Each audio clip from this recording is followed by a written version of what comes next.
కేటీఆర్ నేరారోపణ చేయబడ్డ ముద్దాయి అనే అంశాన్ని పక్కన పెట్టేసి తనే ప్రభుత్వాన్ని డైరెక్ట్ చేస్తున్నట్టుగా, తనే పోలీసులను డైరెక్ట్ చేస్తున్నట్టుగా కనబడుతున్నాయి. నిన్ను ఏసీబీ విచారణ చేస్తుంది. ఏసీబీ నువ్వు విచారణ చేస్తావు. ఏదో వెనకటికి బ్రహ్మానందం అలీ దాంట్లో అలీ మిషన్ డిటెక్ట్ చేసినట్టు, అలీ మిషన్ చెక్ చేసినట్టు నువ్వు ఏసీబీని చెక్ చేయాల్సిన అవసరం లేదు, ప్రభుత్వాన్ని చెక్ చేయాల్సిన అవసరం లేదు. గుర్తుపెట్టుకుంటే మంచిది. చేసేది దొంగతనం, పైగా మళ్ళా డాంబికాలు, ఓవర్ యాక్షన్స్, ఓవర్ రియాక్షన్స్. నిన్నెవరు అడిగింది, ఎవరు చెప్పమన్నారు? అవన్నీ ఇంటర్నల్ గా జరిగే వాటిని పోలీసుల ఇంటర్నల్ గా జరిగే వాటిని బయట చెప్పొచ్చా? ఇంటరాగేషన్ అంశాలు బయట చెప్పొచ్చా? ఆ సోయి కూడా లేదా?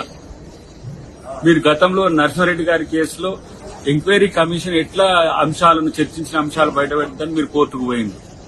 ఈ లోపల జరిగే అంశాలన్నీ బయట చెప్తున్నట్టుగా నాకేం అడగలే, నేనే అడిగినా, నేనే చెప్పినా అని చెప్పి ఏవైతే డాంబికాలు ఉన్నాయో ఇవి బంద్ చేస్తే మంచిది.